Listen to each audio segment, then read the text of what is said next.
हमारे साथ कार्यक्रम में शामिल हो रहे हैं साइबर और social media analyst Jitendra Jain साहब और सुप्रीम कोर्ट के वकील मयंक अरोड़ा। आप दोनों का बहुत बहुत स्वागत है। जितेंद्र भाई, आपसे शुरू करते हैं। देखिए, धीरे धीरे करते करते आप और हमने देखा, और ये पूरी जो डिजिटल इकोनॉमी हमारे देश में इवॉल्व हो गई। अच्छा, थोड़े दिन पहले डिजिटल मीडिया पे या सोशल मीडिया पे खबर बहुत बुरी तरीके से वायरल हुई कि भारत सरकार ने जो है ये पूरी डिजिटल इकोनॉमी को अब एक राज्यसभा में बिल पास करा के इसे कानून बना दिया। और अब हर कोई, वो शायद आपने भी कहीं देखी और पढ़ी होगी, वो वैसे फेक न्यूज़ थी, ना राज्यसभा से ऐसा कोई बिल पास हुआ और उस समय तो संसद भी नहीं थी। तो एक उदाहरण है कि किस तरीके से सोशल मीडिया पे कुछ भी चलता है। अब बात करें इन्फ्लुएंसर्स की, तो बहुत सारे इन्फ्लुएंसर्स नो डाउट बहुत अच्छा काम कर रहे हैं, लेकिन एक के पीछे 10 इन्फ्लुएंसर्स अब ऐसे आ गए हैं जिनके पास ना तो योग्यता है ना पात्रता है। वो कुछ भी करके बस अपने कंटेंट को वायरल बनाना चाहते हैं, और एक बार अगर गलती से कंटेंट वायरल हो गया किसी एल्गोरिदम में फंस कर, तो फिर मन गढ़ंत ज्ञान की कोई कमी नहीं है। और ये मतलब अब बहुत साफ साफ हमारे यहाँ पर दिखने लग गया है। तो क्या कह सकते हैं कि ये जो इन्फ्लुएंसर वाला पूरा मामला है, ये एक बड़ा स्कैम हो चला है अब? विपिन जी, जो समस्या आपने बताई, समस्या उससे कई ज्यादा बड़ी है।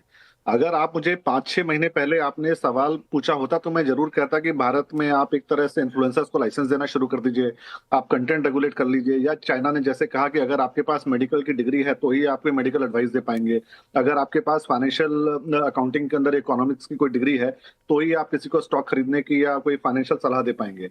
मगर अब जमाना इतनी तेजी से बदला है, पिछले 2 महीने के अंदर अगर आप देखें तो हजारों अकाउंट खासतौर पर इंस्टाग्राम और यूट्यूब शॉर्ट्स के अंदर ऐसे हैं जिसमें एआई बेस जनरेटेड इन्फ्लुएंसर्स की बाढ़ आ गई है। ये इन्फ्लुएंसर मशीन के द्वारा बनाए गए हैं, ये एग्जिस्ट ही नहीं करते, और ये आपको हूबहू पूरा मेडिकल ज्ञान दे रहे होंगे, कैसे आपको ये दवाई बनानी है, कैसा ये 3 दिन में आपको ये हो जाएगा। मैं अपना उदाहरण आपको बताऊं, मुझे किडनी स्टोन था, मैंने सर्जरी कराई, ठीक है, मैंने दवाइयां ली। अब उसके बाद मैंने कहीं पे सर्च किया होगा जनरली, तो आपको ऐड तो वो दिखाएगा सोशल मीडिया प्लेटफॉर्म पे टारगेटेड एडवर्टाइजमेंट्स हैं। उसके बाद मुझे लगातार इतने एआई बेस्ड इन्फ्लुएंसर्स के वीडियो आने लगे कि 2 दिन में इससे छुटकारा पाएं, ये खाएं वो खाएं, और ये चाइनीज ट्रेडिशनल मेडिसिन है, इसका कोई प्रूफ नहीं है। ये और इन्फ्लुएंसर्स, क्योंकि आप 3rd जनरेशन डीपफेक वीडियोस की बात कर रहे हैं, एकदम असली दिखने वाले वीडियोस हैं, आप कह नहीं सकते मशीन जनरेटेड हैं, और ये इन्फ्लुएंसर्स को एग्जिस्ट नहीं करते, और ये सिर्फ क्लिकबेट जर्नलिज्म है। आपको क्लिकबेट कीजिए, आपके ऊपर क्लिक आएंगे, फॉलोअर बढ़ेंगे, ऐड का पैसा आएगा। इसकी आड़ में कितने लोगों का नुकसान हो रहा है, कितने लोग उस लापरवाही से हो सकता है किसी बड़ी बीमारी के शिकार हो जाए। तो मुझे 2 चीजें ऐसी लगती है, अगर किसी ने आपको फाइनेंशियल एडवाइस दी है तो मान के चलिए मात्र पैसे का नुकसान होगा। किसी ने आपको कोई अलग एडवाइस दी है तो हो सकता है आपको किसी तरह की मतलब तकलीफ हो जाए। मगर जब आप मेडिकल एडवाइस देते हैं, हेल्थ रिलेटेड एडवाइस देते हैं, तो आप किसी की जान को खतरे में डाल रहे हैं, और हो सकता है वो इरिवर्सिबल हो। तो मुझे लगता है कि भारत सरकार को एक सख्त कदम उठाने चाहिए कि पहली बात तो कोई भी एआई जनरेट इन्फ्लुएंसर कोई भी मेडिकल या फाइनेंशियल एडवाइस नहीं देगा। ये एआई जनरेटेड कंटेंट आप इस पर्पज के लिए इस्तेमाल कर ही नहीं सकते। इसके बाद जो इन्फ्लुएंसर बसते हैं तो उसमें मुझे लगता है हम चाइना की कई चीजों को लेकर आलोचना करते हैं, मगर ये जो उनका कदम है कि कोई भी चाइना में इन्फ्लुएंसर तभी किसी तरह की सलाह दे पाएगा जब उसके ऊपर उस तरह की एक शैक्षणिक उसके पास डिग्री हो और एक्सपीरियंस हो। अगर आपके पास मास्टर्स डिग्री नहीं हो सब्जेक्ट या पीएचडी नहीं है तो आप किसी तरह की सलाह उस सब्जेक्ट पे नहीं देंगे। मुझे लगता है ये भारत में भी होना चाहिए, क्योंकि हमारे यहाँ तो अफवाहों की बाढ़ है। हमारे यहाँ एक बहुत बड़ी आबादी ऐसी है जो पढ़ी लिखी नहीं है, जो इनके झांसे में बहुत जल्दी आ जाती है। और मैं आपको भारत का उदाहरण दूं, इस समय कम से कम हजारों करोड़ का कारोबार चल रहा है आयुर्वेदिक दवाइयां बेचने का। अरे मत उसमें एक सुंदर से नदी किनारे आपको एक ऐसी चाय की वीडियो बनाया जाएगा, च्यवनप्राश का वीडियो बनाया जाएगा कि इसको खाने से बस आपका सब ठीक हो जाएगा, और उसको 10 गुना 15 गुना दाम पर बेचा जा रहा है, खाली एक अच्छा सा वीडियो बना के। और उसका कोई जो वो क्लेम कर रहे हैं उसका कोई साइंटिफिक या मेडिकल प्रूफ नहीं है, और बड़े बड़े हेल्थ मिनिस्ट्री भी इसके ऊपर साइलेंट है। तो मुझे लगता है कि ये जो बाढ़ आ रही है ये मात्र कोई क्लिकबेट जर्नलिज्म नहीं है, ये एक पैसा कमाने का गोरखधंधा भी साथ में चल रहा है। तो इसके ऊपर भी कार्रवाई आपने सही कहा। और हर तरीके का, और ये जो हेल्थ वाला है ना, जिसमें लोगों ने एक बड़ा सेफ रास्ता निकाल लिया। चलिए, आप कोई दवाई अगर बता देंगे तो फिर भी किसी को खा के कोई रिएक्शन हो जाए या किसी की जान पे बनाए, लेकिन आप कहेंगे कि रात को सौंफ भिगो के खा लो, सुबह बादाम चबा लो, यहाँ पे तुलसी के पत्ते ले लो, यहाँ पे पुदीना, उससे नींद अच्छी आएगी। हाँ, उससे अब उसका कोई हाँ है ना, सरदर्द कम होगा, तो इसका कोई मेडिकल अकल का आप केस भी नहीं कर सकते। मगर मुझे लगता है कि जो चीज लीगली रूप से हो सकता है, सही हो या गलत ना हो, मगर जो ग्रे जोन है वो रेगुलेशन के रूप में सरकार को लाकर उसको नियमित करना चाहिए। बिल्कुल। और ऐसे ऐसे इन्फ्लुएंसर्स हैं जिनके मिलियंस में फॉलोअर्स हैं, कोई जिम चला रहा है तो कोई ऐसे ही अपनी दुकान खोल के बैठा है, हर कोई निकल आया है और नुस्खे बता रहा है। और सबसे बड़ा गोरखधंधा स्टॉक मैनिपुलेशन का चल रहा है। ये 10 स्टॉक है, इसमें इन्वेस्ट करें आप, हाँ, उसमें तो मैं आ ही रहा हूं, उसमें तो आ ही रहा हूं। हेल्थ हो गया, इन्वेस्टमेंट्स हो गए, आपकी लीगल एडवाइसेस हो गई, ये 3 तो ऐसे क्षेत्र हैं जिसमें किसी को भी गलत एडवाइस से बहुत भारी नुकसान हो ही सकता है। इंक्लूडिंग ना मयंक को मैं डिबेट में लेकर आ रहा हूं। मयंक, जो चीन में हुआ, चीन को हम बहुत अच्छा देश नहीं मानते हैं कि उसकी कॉपी की जाए या वहां जिस तरह के रूल्स एंड रेगुलेशन हैं, लेकिन क्या आप मानेंगे कि रूल्स एंड रेगुलेशन के अभाव में ही भारत जैसे देश में, जहां इतनी बड़ी आबादी 140 करोड़ की, और अनफॉर्चुनेटली उसमें से बहुत बड़ी आबादी ऐसी है जिसके पास शायद उतनी अंडरस्टैंडिंग नहीं है, उतनी पढ़ाई लिखाई नहीं है, एक भोला मानुस है, गांव से आता है, बहुत छोटे शहर से आता है, और वो बिल्कुल आंख बंद करके इन इन्फ्लुएंसर्स और ये जो तमाम तरह के वीडियोस हैं इन पे भरोसा करता है। और जो अब जितेंद्र साहब बता रहे हैं कि अब तो आदमी भी हट गया, अब तो वो बाकायदा एआई से बना हुआ इंसान है और बिल्कुल आप पहचान नहीं पाएंगे कि असली है कि नकली है। मतलब पराकाष्ठा हो गई है चीजों की, और जस्ट इसलिए क्योंकि कोई नियम कानून नहीं है, कोई एंट्री बैरियर नहीं है, कोई किसी तरीके का फिल्टर नहीं है। That's right. Vipin, in fact I was listening to Jiten, और इस बात को भी मैं डिस्कस करना चाहता था आपके साथ। देखिए, मैं इस पे नहीं जाऊंगा कि चाइना कैसा देश है, बट मैं इस बात पे जाऊंगा कि जो मूव उन्होंने लिया है इसके पीछे का ऑब्जेक्टिव क्या है। इसके पीछे का ऑब्जेक्टिव है, यू राइटली सेड, कि आज कॉन्फिडेंस हैज बिकम कॉम्पिटेंस। अगर आपके पास कॉन्फिडेंस है, एक फोन है, you can shoot a video and you can start telling people what to do, and if over a period of time you build followers, you have a cult following that is listening to you, that is going by whatever you are telling them.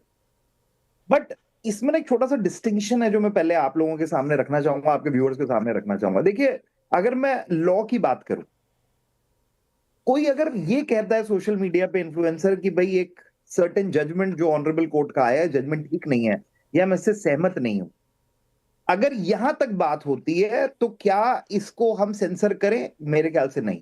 But अगर कोई ये कहता है wife से divorce दिलाने का अचूक इलाज, या हस्बैंड को एलिमनी ना देने के 10 तरीके, या बेल कोर्ट से पाने की गारंटीड स्ट्रेटजी, या अगर स्टॉक्स की बात करें तो sure short way to get richer overnight, या मैं कोई ये क्लेम करूं सोशल मीडिया पे कि मेरे पास कैंसर की क्योर है, which is a sure short cure, यहां पर हम मोनेटाइज कर रहे हैं पब्लिक का हमारे ऊपर reliance as influencers. Influencer word itself says कि मैं किसी पे प्रभाव डाल सकता हूं। और प्रॉब्लम ये नहीं है कि अनक्वालिफाइड लोग बात कर रहे हैं, प्रॉब्लम ये भी है जिसके बारे में बात करना जरूरी है कि प्लेटफॉर्म्स क्या कर रहे हैं, वो इसको मोनेटाइज करवा रहे हैं और कर रहे हैं एट द सेम टाइम। देखिए, if you peddle garbage because people are engaging with it, like you rightly said, हर आदमी इतना पढ़ा लिखा नहीं है, इतना क्वालिफाइड नहीं है कि वो जान सके मेरे लिए क्या सही है क्या गलत है। तो इन्फ्लुएंसर्स के ऊपर या जो लोग जिनके पास फॉलोअर्स हैं उनके ऊपर तो एक दारोमदार है ही कि उनको अपने आप को इस तरीके से प्रोजेक्ट नहीं करना है कि वो किसी सब्जेक्ट पे अथॉरिटी है जबकि वो नहीं है। बट प्लेटफॉर्म्स की भी जिम्मेवारी बनती है कि वो इस तरह के गार्बेज को एल्गोरिथमिकली, बिल्कुल बनती है, बिल्कुल बनती है। और सबसे बड़ी दिक्कत यह है मयंक भाई कि चलिए प्लेटफॉर्म एक हो जहां पर सिंपल सिस्टम हो कि यहां पे आके आप अपनी चीज रख दीजिए।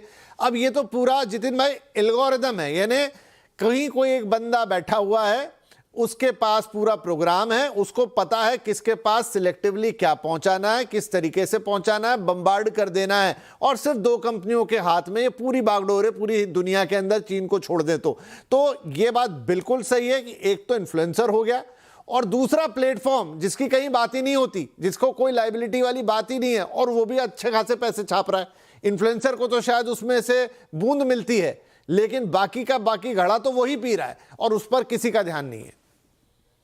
नहीं, इसमें एक और उदाहरण भी है विपिन जी। जैसे मैं पिछले 2-3 वर्षों से मैं यूएई दुबई के अंदर मैं रह रहा था, तो दुबई ने भी एक अच्छा कदम उठाया। तो उन्होंने कहा कि साहब, अगर आप कोई भी पेड पार्टनरशिप कर रहे हैं, या आप पैसा लेके किसी चीज को प्रमोट कर रहे हैं, या पैसा कमाने के लिए किसी चीज को प्रमोट कर रहे हैं, जहाँ मतलब मॉनिटरी एंगल है, तो वहां आपको लिखना होगा कि आप एक इन्फ्लुएंसर हैं अपने प्रोफाइल के अंदर, और आपको एक यूएई सरकार एक आईडी दे रही है कि मेरा एडवर्टाइजमेंट आईडी या इन्फ्लुएंसर आईडी है, आपको अपनी प्रोफाइल में लिखना होगा।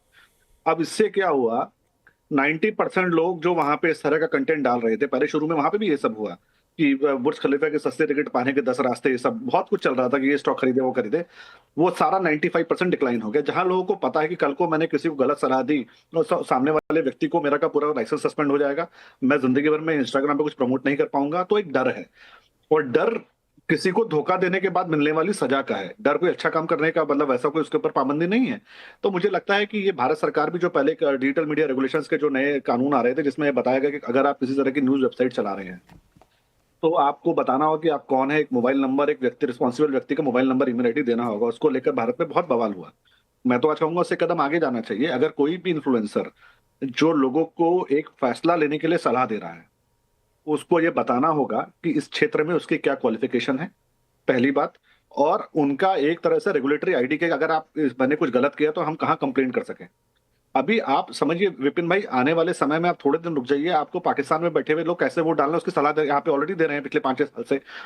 आप इन्फ्लुएंसर बना के आपको कौन सी कंपनी का स्टॉक गिराना है, बनाना है, ये सारे लोग पैसा कमाने के लिए नहीं, यहाँ पे अर्थव्यवस्था को धराशायी करने के लिए भी दूसरे देशों से करेंगे, तब आप क्या करेंगे।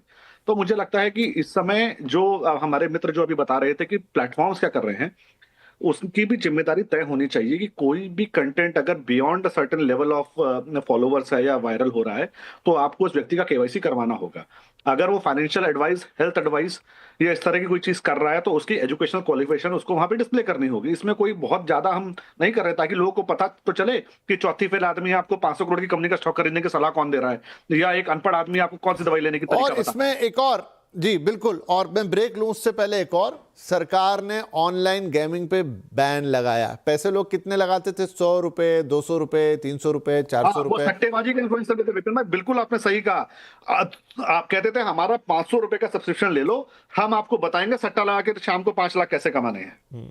और अभी भी एक बड़ा बड़ा अकाउंट इस समय बंद हुआ है, कोई केरला से किसी लेडी इन्फ्लुएंसर्स का था या किसी का था, नाम कुछ मैं भूल रहा हूं, लेकिन अभी वो आज खबर में मैंने पढ़ा, उसके पास देश में सबसे ज्यादा पेड सब्सक्राइबर थे, कुछ 25,000 के आसपास, और कुछ 399 रुपए का सब्सक्रिप्शन था। पता नहीं उस सब्सक्रिप्शन के अंदर ऐसा क्या बेचा जा रहा था जो लोग कहते, और वो खबर बनता था कि 1 करोड़ से ज्यादा की कमाई। अचानक से वो अकाउंट बंद हुआ है, अलग अलग खबरें, क्यों हो गया क्यों नहीं हुआ, लेकिन कौन से अकाउंट से जो खुल रहे हैं, 300-400 रुपए में क्या बेचा जा रहा है, कौन उसको जाके खरीद रहा है, क्या कर रहा है। जब इस तरह की चिंता की जा रही है कि लोगों को जुए सट्टे से बचाएं, तो इस चीज से भी तो बचाना चाहिए। हो सकता है 400 रुपए किसी के लिए बहुत ज्यादा मायने रखते हो, तो ये सारी चीजों पर भी ध्यान देना होगा कि सब्सक्रिप्शन मॉडल आ गया, इन्फ्लुएंसर मॉडल आ गया, बेरोक टोक सोशल मीडिया पर कुछ भी चल रहा है, उस पर कोई ध्यान देने वाला नहीं है। प्लेटफॉर्म्स अपनी कमाई कर रहे हैं, बाकी लोग अपनी कर रहे हैं, लेकिन